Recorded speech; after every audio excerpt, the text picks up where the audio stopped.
सुल्तान महमूद गजनवी का दौर था। एक शख्स हजरत सुल्तान महमूद गजनवी रहमतुल्लाह अलैह के दरबार में अपना मुकदमा लेकर हाजिर हुआ और कहने लगा, बादशाह सलामत, मेरा मामला बड़ा अजीबो गरीब है। मेरे पास हीरे जवाहरात से बड़ी एक थैली थी।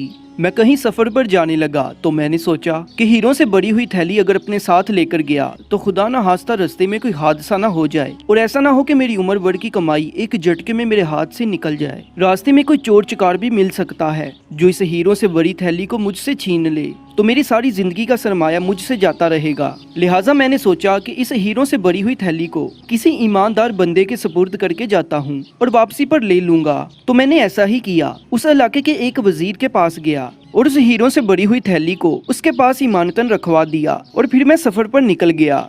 जब मैं अपना काम कर कर वापस आया तो मैं उस वजीर के पास गया और उससे अपने हीरों की बड़ी हुई थैली वापस मांगी तो उसने वो हीरों की बड़ी हुई थैली वापस कर दी। मगर मैं घर आया, मैंने उस थैली को खोला तो पता चला कि उसमें हीरे नहीं बल्कि खोटे सिक्के हैं। बज़ाहिर तो वो थैली कहीं से फटी भी नहीं थी और जो सिलाई मैंने करके दी थी उसी तरह ही वो थैली मुझे वापस मिल गई। मगर तौज्जुब की बात ये थी कि उसमें हीरों की जगह खोटे सिक्के बड़े हुए थे। जब मैं ये थैली लेकर वापस उसके पास गया और उसे कहा कि तुमने मेरे साथ धोखा किया है, मैंने तो तुम्हें हीरों की बड़ी हुई थैली दी थी मगर इसमें से तो खोटे सिक्के निकले हैं। उसने कहा कि तुम क्या समझते हो कि मैंने तुम्हारे साथ धोखा किया है। वो इस मामले को लेकर टाल मटोल करने लगा और झूठ बोलने लगा और मुझसे कहने लगा, देखो ये थैली कहीं से फटी हुई है। तो मैंने कहा नहीं। उसने कहा कहीं से सिलाई उधर गई है। मैंने कहा नहीं। और कहीं से खुली हुई थी। मैंने कहा नहीं। तो फिर तुम कैसे कह सकते हो कि मैंने हीरो से बड़ी हुई थैली को बदल कर उसमें खोटे सिक्के डाल दिए हैं और तुम्हारे साथ धोखा किया है। तुमने जैसे मुझे दी थी थैली मैंने वैसे ही तुम्हें वापस कर दी।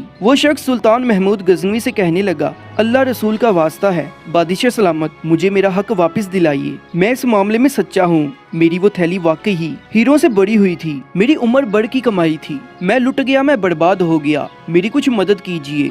सुल्तान महमूद गजनवी ने उसकी बात सुनकर कहा कि तुम अभी चले जाओ। वो शख्स वहां से चला गया। उस शख्स के जाने के बाद सुल्तान महमूद गजनवी ने दरबार में ऐलान करवा दिया कि 3 दिन दरबार में छुट्टी है। 3 दिन दरबार बर्खास्त किया जाता है। 3 दिन के बाद दरबार दोबारा लगेगा। इस तरह उस दरबार में छुट्टी होगी और हर कोई वहां से चला गया। जब बादशाह तन्हा था तो सुल्तान महमूद गजनवी ने एक छुरी मंगवाई। जिस तख्त पर बैठा था उसके नीचे एक गद्दा था और वो जिस गद्दे पर बैठा हुआ था उसने उस छुरी के साथ उस गद्दे को फाड़ दिया और जाते हुए कहने लगा कि 3 दिन तक इस दरबार में कोई शख्स दाखिल ना हो सिवाय सिर्फ सफाई वाले के। जिसने यहाँ पर झाड़ू पूंजा करना है सिर्फ वही आए, इसके अलावा कोई शख्स यहाँ पर दाखिल ना हो। इसी तरह 3 दिन गुजर गए। वहाँ कोई दाखिल ना हुआ और दरबार का दरवाजा बंद कर दिया गया।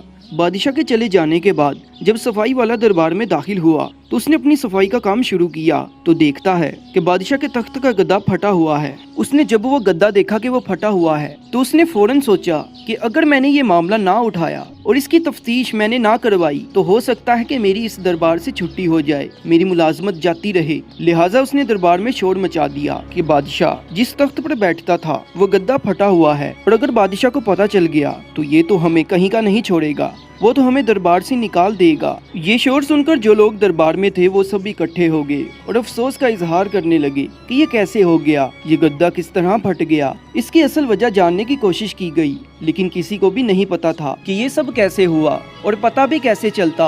आखिर वो गद्दा बादशाह ने खुद ही फाड़ा था। वो सब घबरा गए कि अगर बादशाह को इस सब का पता चल गया कि उसकी गैर मौजूदगी में ये गद्दा किसी ने फाड़ दिया है तो वो बहुत नाराज होगा और हमें नौकरियों से भी निकाल देगा। फिर उन्होंने इस मामले को हल करने की बहुत कोशिश की और फैसला किया कि किसी रफूगर को ढूंढ कर लाया जाए जो इस गद्दे को ठीक कर सके, जिसके बदले वो उस रफूगर को ठीक ठाक मुआवजा भी देने पर तैयार थे ताकि बादशाह को पता न चल सके कि गद्दा कहाँ से फटा हुआ था। उन्होंने वहाँ के एक रफूगर को बुलाया जिसका नाम अहमद था। सारा मामला उसे बताया और कहा कि इस गद्दे को ऐसे रफू करना है कि सुल्तान को पता न चल सके। रफूगर ने कहा ठीक है और फिर उसने गद्दे को रफू किया और चला गया। जब 3 दिन गुजर गए, दरबार लगा और बादशाह सलामत गद्दे पर आकर बैठे। जब उन्होंने गद्दे को हाथ लगाकर देखा तो पता चला कि गद्दे को बहुत महारत से रफू कर दिया गया है और ये भी पता नहीं चल रहा कि वो गद्दा कहाँ से काटा गया था। बादशाह ने उसी वक्त अपने वज़रा को बुलाया और पूछा कि ये गद्दा किसने सिलाई किया है। सब ने कहा, बादशाह सलामत, हमें कैसे पता ये गद्दा ऐसे ही था जैसे छोड़कर गए थे। बादशाह ने कहा, देखो झूठ मत बोलो, ये गद्दा मैंने खुद फाड़ा था। मुझे तुम साफ हकीकत बता दो कि ये गद्दा किसने रफू किया है। मुझे उस शख्स का पता बताओ और उस शख्स को हाजिर करो। जब वज़रा को इस बात का पता चला कि ये गद्दा सुल्तान ने ही फाड़ा है तो वो शर्मिंदगी से सर झुकाए कहने लगे कि जी बादशाह सलामत, ये गद्दा हमने ही रफू करवाया है और जिस शख्स ने ये गद्दा रफू किया है उसका नाम अहमद है। इसके बाद उस रफू करने वाले को हाजिर किया गया, सुल्तान महमूद गजनवी के दरबार में हाजिर किया गया। तो उन्होंने पूछा कि ये गद्दा तुमने रफू किया है? तो उसने कहा, जी हुजूर, ये गद्दा मैंने रफू किया है। सुल्तान महमूद गजनवी उसको लेकर अकेले में चला गया और वही खोटे सिक्कों वाली थैली उसके सामने रख दी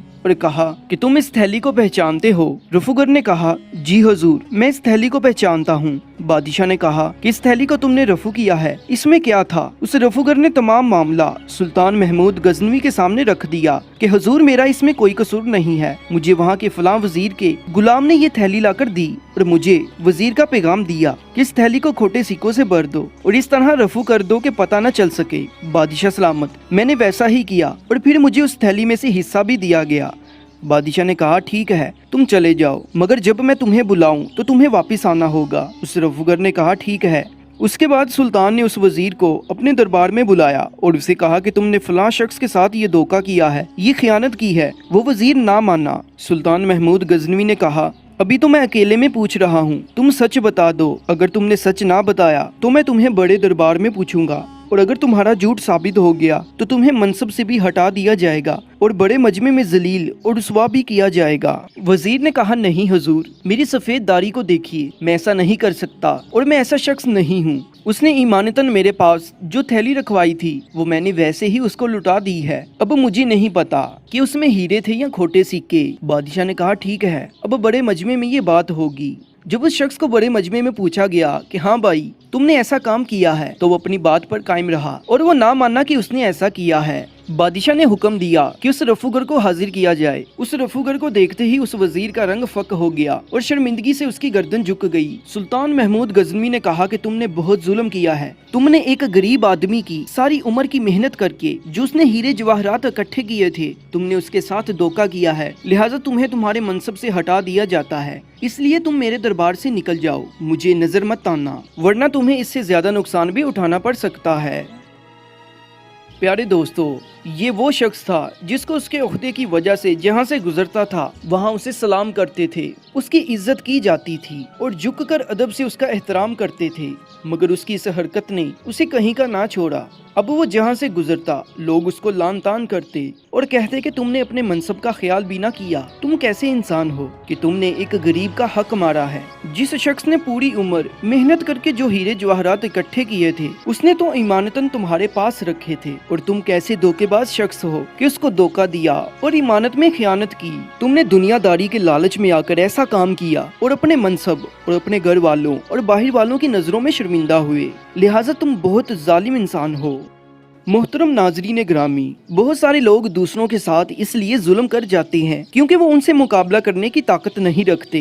लिहाजा ऐसा ही हुआ है और ऐसा ही होता रहा है कि हमेशा इंसान शैतान के बहकावे में आकर कुछ ऐसा काम कर बैठता है जिसमें बाद में उसको बहुत सी शर्मिंदगी का सामना करना पड़ता है, जिसमें उसकी इज्जत तो जाती ही जाती है, साथ में उसका मनसब और उसका रुतबा भी चला जाता है।